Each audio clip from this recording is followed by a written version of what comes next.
La peur du rejet est une force puissante qui peut pousser une personne à poursuivre l'autre avec une intensité presque frénétique. Cette crainte que son ego soit blessé par un rejet est souvent ce qui incite quelqu'un à chercher désespérément à renouer. Cela peut résonner en toi si tu te trouves dans une situation similaire, où cette énergie de rejet et ce besoin d'approbation deviennent dominants. Dans son livre sur la séduction, Robert mentionne qu'après avoir séduit quelqu'un, il est courant qu'il y ait une pause, une petite déception qui conduit souvent à une séparation. Cependant, il est étonnamment simple de raviver ces anciens sentiments. Ils ne disparaissent jamais complètement, restent latents et peuvent à tout moment être réveillés, prenant l'autre personne par surprise. Un exemple illustre bien cette dynamique. Une personne, après avoir accompli une tâche importante par une journée froide et pluvieuse, reçoit des messages de soutien et de gratitude de la part d'autres personnes. Ce soutien lui apporte une chaleur émotionnelle qui contraste avec les conditions climatiques difficiles. Et bien que sa situation soit compliquée, elle se sent réconfortée en sachant qu'elle n'est pas seule. Cela reflète la manière dont une reconnexion inattendue peut parfois apporter du réconfort et un sentiment d'appartenance. Aujourd'hui, l'objectif est de comprendre comment il est possible de raviver l'intérêt de quelqu'un qui semble s'éloigner. Si cette personne a déjà pris de la distance, il est possible de travailler à son retour en réveillant ces sentiments qui, bien que semblant endormis, sont toujours présents, attendant le bon moment pour ressurgir. Dans l'art de la séduction, on explique que la peur du rejet a le pouvoir d'altérer la dynamique entre les personnes en inversant les rôles dans une relation.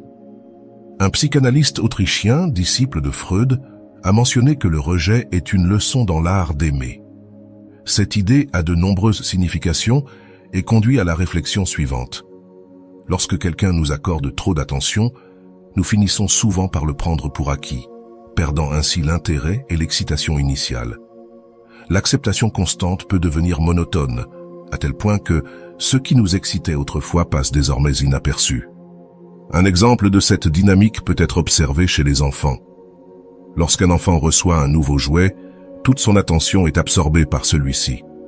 Cependant, si un autre enfant montre de l'intérêt pour l'un de ses anciens jouets, soudainement, ce vieux jouet reprend de la valeur. Ce principe s'applique également aux relations humaines. Lorsque tu commences à rejeter quelqu'un qui s'était habitué à ton attention constante, cette personne commence à remarquer le contraste et à valoriser ce qu'elle prenait autrefois pour acquis. Dans ce contexte, le livre offre deux réflexions importantes. La première dit que, si tu es facile à obtenir, tu ne peux pas avoir beaucoup de valeur, soulignant ainsi l'idée que ce qui est obtenu sans effort n'est pas apprécié. La deuxième réflexion est, on n'abandonne que ceux qui nous ennuient, ce qui renforce l'idée que l'ennui peut mener à l'indifférence et finalement à l'abandon. Pour mieux illustrer ce concept, imagine que tu as acquis quelque chose qui t'a coûté une somme considérable d'argent. Naturellement, tu fais tout ton possible pour en prendre soin, en t'assurant qu'il ne soit pas endommagé ou perdu, car tu sais ce qu'il t'a coûté de l'obtenir. En revanche, lorsque quelque chose est bon marché et facilement remplaçable, la préoccupation pour sa préservation diminue, car tu sais que tu peux en obtenir un autre rapidement. Cette même logique s'applique à ce que nous désirons profondément et pour lequel nous serions prêts à faire de grands sacrifices, voire à nous endetter pour l'obtenir. Si je mentionne cela, c'est pour que tu comprennes mieux le message que je veux te transmettre. Comme je l'ai déjà souligné, les personnes qui sont faciles à prédire ne suscitent ni curiosité ni intérêt, ce qui peut conduire à ce qu'elles soient ignorées. C'est un moment clé pour toi. Si cette personne s'éloigne, tu as une opportunité unique de changer complètement tes attitudes et tes réactions. Ne tombe pas dans le piège de réclamer plus d'attention ou de devenir quelqu'un de prévisible et ennuyeux. Tu dois t'assurer qu'on t'associe à des expériences agréables, qu'on te voit comme une source de plaisir et non comme quelqu'un qui apporte toujours des problèmes ou des conflits. Il est naturel que nous tombions parfois dans ces schémas de comportement et si cela t'est déjà arrivé, ne t'inquiète pas, tu peux renverser la situation. Ici, une stratégie très efficace mentionnée dans le livre entre en jeu, frustrer les attentes. Si l'autre personne est déjà habituée à tes réactions, à ce que tu agisses toujours de la même manière, tu deviens alors prévisible et par conséquent peu intéressant. Il est possible qu'elle pense que, bien que tu sois actuellement en colère, tout reviendra à la normale sans qu'elle n'ait à faire aucun effort. Dans ce cas, tu ne représentes plus un défi, et en ne constituant ni un défi ni une source de plaisir, il est facile qu'elle perde de l'intérêt. La première technique que tu peux appliquer est de frustrer ces attentes. Les gens trouvent intrigant et attirant ce qui semble inaccessible ou ce qu'ils ne devraient pas avoir. Si tu as toujours été disponible, en donnant plus que nécessaire, il est probable que tu aies essayé de maintenir la relation en montrant encore plus d'affection, d'attention et de dévouement. Mais lorsque l'autre personne s'habitue à recevoir tout cela sans effort, elle commence à le prendre pour acquis. Ce qui est intéressant, c'est que dès que tu décides de cesser d'offrir tout ce à quoi elle était habituée, l'autre personne ressentira ce manque, même si elle semblait auparavant indifférente ou désintéressée. Ce changement peut inverser les rôles, car lorsqu'une personne cesse de recevoir ce qu'elle tenait pour acquis, elle commence à l'apprécier. Il en va de même pour le corps et l'esprit. Lorsque nous nous habituons à quelque chose, son absence se fait sentir, et cela peut éveiller un nouvel intérêt ou désir. Cette stratégie ne consiste pas seulement à t'éloigner, mais à créer un contraste qui incite l'autre personne à te regarder à nouveau sous un jour nouveau, en appréciant ceux qu'elle avait pris pour acquis. Imagine ceci. Au début, lorsque tu essaies quelque chose de nouveau, comme fumer, il est courant que le corps réagisse négativement. Peut-être que tu tousses ou que tu te sens mal à l'aise. Mais avec le temps, si tu le fais régulièrement, ton corps commence à désirer cette nicotine. Il en va de même pour l'exercice. Au début, les premiers jours peuvent être difficiles et l'adaptation compliquée. Cependant, après un certain temps, c'est le corps lui-même qui commence à te réclamer cette activité physique. Il en va de même pour d'autres habitudes, comme la consommation d'eau ou de sucre, et pour toute chose à laquelle nous habituons notre corps ou notre esprit. Le cerveau, une fois habitué à recevoir certaines récompenses, comme les substances qu'il libère en réponse à des stimuli agréables, commence à en devenir dépendant. Il n'est donc pas surprenant qu'un simple appel, ou le fait que quelqu'un sache qu'il est important pour toi, libère également de la dopamine chez cette personne. Finalement, son cerveau commencera à exiger cette dose de bien-être lorsqu'il ne la recevra pas. La clé ici réside dans l'apprentissage de la restriction ou de l'élimination progressive de ces choses que tu as offertes et que l'autre personne a commencé à prendre pour acquises. Ce faisant, tu commences à créer un vide, un contraste entre ce qu'elle avait et ce qui manque maintenant. C'est à ce moment-là que les dynamiques peuvent changer radicalement. Lorsque tu commences à frustrer les attentes de cette personne, les rôles s'inversent. Il est probable que cette personne, qui se sentait autrefois sûre de t'avoir, commence à te rechercher et à faire des choses qu'elle avait cessé de faire. Cependant, il est crucial que tu ne cèdes pas à ce que tu ferais habituellement à ce moment-là. Ne lui donne pas ce qu'elle attend de recevoir, car c'est précisément cette certitude de tes sentiments qui lui a permis de se comporter comme elle l'a fait. L'idée est que lorsque cette personne te recherche ou s'attend à ce que tu réagisses de la manière habituelle, tu brises ce schéma.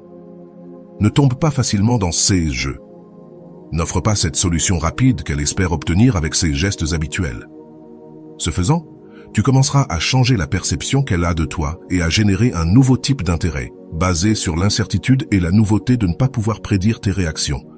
Il est fondamental que, lorsque tu fais face à une situation prévisible, tu répondes de manière inattendue. Cette réaction doit être différente pour chaque personne, car il n'existe pas de formule unique qui fonctionne pour tout le monde. Plus tard, il serait possible d'explorer certains exemples. Mais l'essentiel est de comprendre qu'une autre technique puissante entre en jeu ici, générer cette peur du rejet. Cette peur du rejet, comme mentionné précédemment, a le pouvoir de changer complètement les dynamiques dans une relation. Si cette personne utilise souvent les mêmes méthodes pour obtenir ce qu'elle veut, il est crucial de lui faire comprendre que ces méthodes ne fonctionneront plus. Cependant, il ne s'agit pas d'être hostile ou indifférent, mais plutôt de changer la façon dont tu réagis, de sorte que l'autre personne ne puisse plus prédire ta réponse. Une manière efficace d'appliquer cette stratégie est de te retirer d'une manière qui suggère qu'un changement important s'est opéré en toi, que tu es désormais quelqu'un de différent, plus inatteignable. Ce changement en toi doit être subtil mais palpable, créant une sorte de mystère. Il ne s'agit pas d'être dramatique ni de couper tout contact d'un coup, mais de faire en sorte que l'autre personne perçoive qu'elle n'a plus le contrôle ou la certitude de tes réactions. Cela générera en elle un sentiment de malaise et de curiosité et réveillera cet instinct naturel de vouloir ce qui ne peut plus être obtenu facilement. Ce qui est intéressant dans cette dynamique, c'est que lorsque quelqu'un sent qu'il est en train de te perdre ou qu'il n'a plus la même influence sur toi, il commence à faire plus d'efforts. C'est alors qu'il commence à valoriser ce qu'il prenait auparavant pour acquis. Cet effort peut se manifester de plusieurs façons. L'autre personne peut commencer à montrer plus d'intérêt, à t'envoyer des messages ou à vouloir te voir davantage. Ce changement de comportement est un signe que l'inversion des rôles fonctionne. Ce n'est plus toi qui cherches, mais l'autre personne qui commence à te chercher. C'est ici que tu peux appliquer une autre stratégie puissante que je mentionne dans mon livre. Offrir de petits indices que la relation peut encore avoir un avenir mais sans t'engager complètement. Ce jeu de donner et reprendre, de maintenir l'autre personne dans un état d'incertitude, est ce qui crée l'attractivité. En maintenant cet équilibre délicat, tu réussis à maintenir l'intérêt de l'autre personne. Elle commencera à se demander ce qui se passe, pourquoi tu n'agis plus comme avant, et, plus important encore, ce qu'elle peut faire pour récupérer ton attention. C'est à ce moment que tu peux commencer à modeler la relation de manière plus favorable pour toi, en cessant d'être celui qui donne toujours, et en permettant à l'autre personne de faire aussi des efforts pour maintenir la connexion. Cependant, tu dois te rappeler que cette stratégie ne consiste pas à jouer avec les sentiments des autres, mais à restaurer un équilibre dans la relation. Si tu as donné trop sans rien recevoir en retour, il est naturel de vouloir récupérer ton pouvoir et ta dignité dans la dynamique. Ce processus doit être authentique et non simplement une manipulation passagère, car ce que tu cherches est une relation basée sur le respect mutuel et la réciprocité. Lorsque quelqu'un sent qu'il doit travailler pour te garder dans sa vie, il commence à te valoriser davantage. En revanche, lorsque tout lui est donné sans effort, il commence à perdre de l'intérêt. C'est une leçon fondamentale dans l'art de la séduction et dans les relations humaines en général. Maintenir une aura de mystère, d'indépendance et ne pas être toujours prévisible sont des éléments essentiels pour garder l'attraction et le respect dans toute relation. Tout au long de ce processus, il est important que tu te concentres également sur toi-même. Tu dois continuer à grandir, à travailler sur tes propres objectifs et à cultiver ton propre bien-être. Cela non seulement te rendra plus attractif, mais t'aidera également à garder une perspective équilibrée. Ne deviens pas quelqu'un qui dépend totalement de l'attention ou de l'affection d'une autre personne. Souviens-toi que ta valeur ne repose pas uniquement sur la perception des autres, mais sur la manière dont tu te perçois toi-même. Si tu parviens à appliquer ces stratégies de manière efficace, tu verras comment les dynamiques changent en ta faveur. L'autre personne commencera à te remarquer à nouveau, à t'apprécier et à chercher des moyens de se reconnecter avec toi. Mais cette fois, ce sera selon tes propres termes, avec une relation plus équilibrée et davantage de respect et de considération de part et d'autre. En conclusion, l'art d'inverser les rôles dans une relation repose sur la frustration des attentes, le maintien d'un air de mystère et l'évitement d'être complètement prévisible. En le faisant, non seulement tu récupères ton pouvoir dans la dynamique, mais tu crées aussi un nouvel intérêt chez l'autre personne. C'est un jeu subtil, mais lorsqu'il est bien exécuté, il peut avoir un impact profond sur la façon dont on te perçoit et sur la manière dont on se comporte avec toi. Enfin, rappelle-toi que tout cela doit se faire avec respect envers toi-même et envers l'autre personne. L'objectif n'est pas de manipuler ou de causer du tort, mais de trouver un équilibre sain dans la relation où les deux parties s'efforcent de maintenir l'intérêt et la connexion.